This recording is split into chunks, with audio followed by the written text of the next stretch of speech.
Hola amigos, bienvenidos a David Proferisa Live. ¿Qué tal estáis? Hoy me gustaría hacer una de mis habituales reflexiones, esta vez en torno al chamanismo. ¿Cuál es la base del chamanismo? ¿Cuál es el pilar fundamental en que se basa todos estos grandes maestros espirituales de muchos y muchos pueblos y culturas de la Tierra que desde hace miles de años han guiado a sus pueblos hacia niveles de conciencia superiores a los ordinarios? Por supuesto, sé que cuando hablamos de chamanes, muchos de vosotros os vendrá a la cabeza rápidamente los enteógenos, las famosas plantas solanáceas que se toman, que se ingieren para acceder a estos estados alterados de conciencia. Sin embargo, la importancia que para mí adquiere toda la dimensión chamánica no tiene tanto que ver con las plantas. Hay muchas formas, muy variadas formas de acceder a esos estados de conciencia. Sin ir más lejos, muchos de vosotros sabréis que los cátaros utilizaban técnicas bastante drásticas, como por ejemplo encerrar a los iniciados en una cueva durante semanas, solamente a oscuras o con un pequeño orificio en la piedra por donde salía la luz, se reflejaba un poquito la luz, nada más. Un poco de comida y agua, pero imaginaos lo que es eso para una mente que no tenga suficiente fuerza. Es para volverse loco. Sin embargo, ahí, en esas largas estancias en que uno no tenía más remedio que interiorizar, buscar el sentido de la vida en lo más profundo del ser.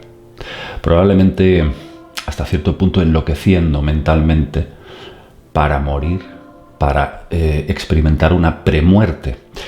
Y eso es, para mí, lo más importante que nos transmiten todos los pueblos, todas las culturas antiguas y especialmente los chamanes.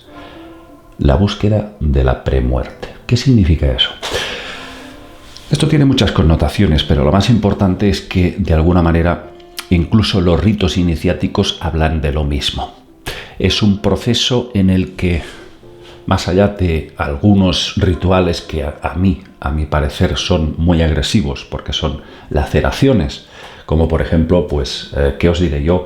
En México, los diferentes cultos a Kukulcán, al gran Quetzalcóatl, muchos se producían grandes y graves laceraciones en la espalda con puntas de maguey, esa famosa planta afilada. Se hacían grandes incisiones en la espalda para sufrir una especie de dolor catártico, para experimentar esa catarsis.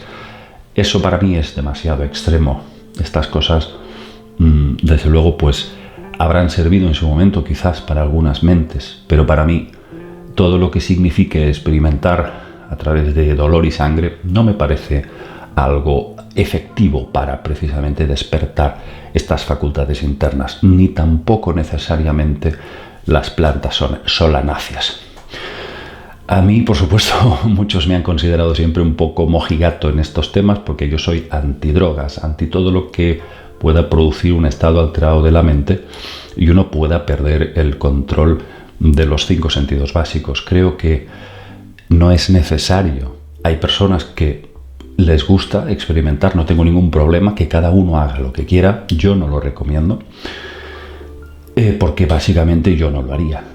No lo he hecho nunca, de tomar ningún tipo de planta, ni lo haré, porque tengo mis propias convicciones personales respecto a esto.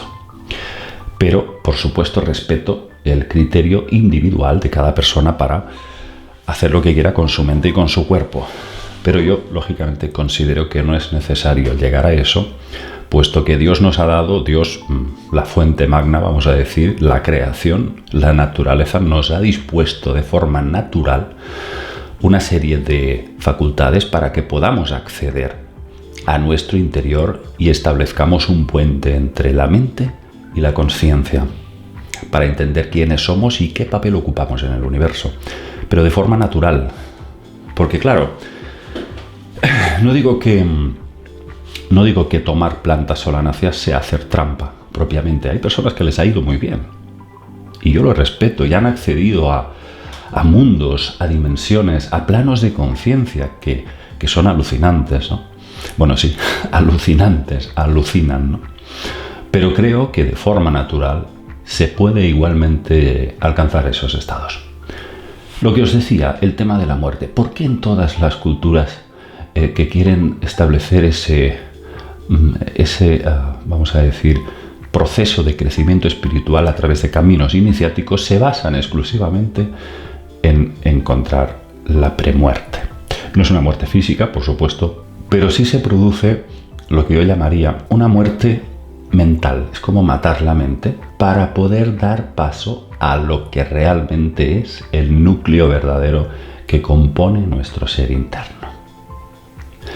Esto es un tema muy interesante porque si hacen eso los chamanes, que básicamente su axioma sagrado sería muere en lo perecedero para renacer en lo infinito. Esta creo que es la frase que condensa todo, absolutamente es el pilar. Sin embargo, fijaos que hay personas que no tienen ni idea de chamanismo, ni de plantas solanáceas, ni de rituales iniciáticos, que simplemente viven su vida normal hasta que de repente sufren un trauma. Puede ser un accidente, una amputación de un miembro, quedar paralítico, un abandono afectivo, y a través de ese trauma, esa persona, vamos a decir, enloquece. Se hunden todos los cimientos, todos los esquemas que hasta ahora le habían mantenido en una cierta armonía en su vida, se hunde todo. Y esa persona entra en un plano de desesperación. De alguna forma, una parte de esa persona muere. En cierta manera, eso no deja de ser un camino iniciático del chamán. Hay una parte de ti que ha muerto.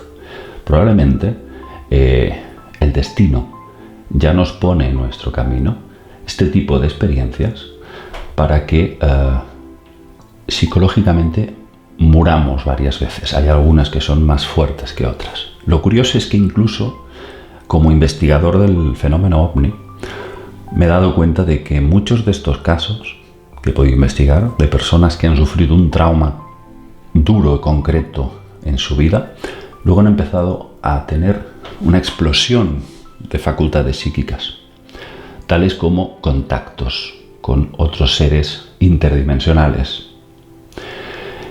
Entonces, ¿qué nos dice esto? Nos dice que de alguna manera es el mismo proceso que nos cuentan los antiguos chamanes. Morir en lo perecedero para renacer en lo eterno, en lo infinito. Fijaos que ya la propia naturaleza, la propia vida nos lo trae de forma natural, sin rituales, sin caminos iniciáticos, sin pruebas y sin plantas solanáceas. Un trauma tan simple como salir a la calle, te cae una maceta en la cabeza y te vas al hospital y cuando despiertas ya no eres el mismo. Has experimentado en cierta manera una muerte debido a un trauma, a un accidente. O ese chico que hace años os hablé de él, lo abandona la mujer con 3 hijos al cargo. Ese hombre se derrumba completamente, sufre una crisis nerviosa brutal, sin embargo lo aguanta. Y a partir de ese dolor, de esa experiencia, empiezan a visitarle por las noches una serie de entidades que al parecer lo ayudan. Establece contacto con otros seres de no sabemos de dónde. ¿Acaso eso no es un proceso muy parecido a ese camino iniciático de los chamanes? Yo casi diría que es exactamente lo mismo. Inexorablemente, en algún momento u otro de nuestra vida, vamos a tener que experimentar algún tipo de muerte. Puede ser un choque intelectual, algo que rompa completamente con todos los esquemas, con todo lo que habíamos mantenido hasta ese momento. Solamente eso. O puede ser puramente un shock nervioso, un colapso emocional. En cualquier caso, siempre se produce un trauma que propicia estos estados alterados de conciencia.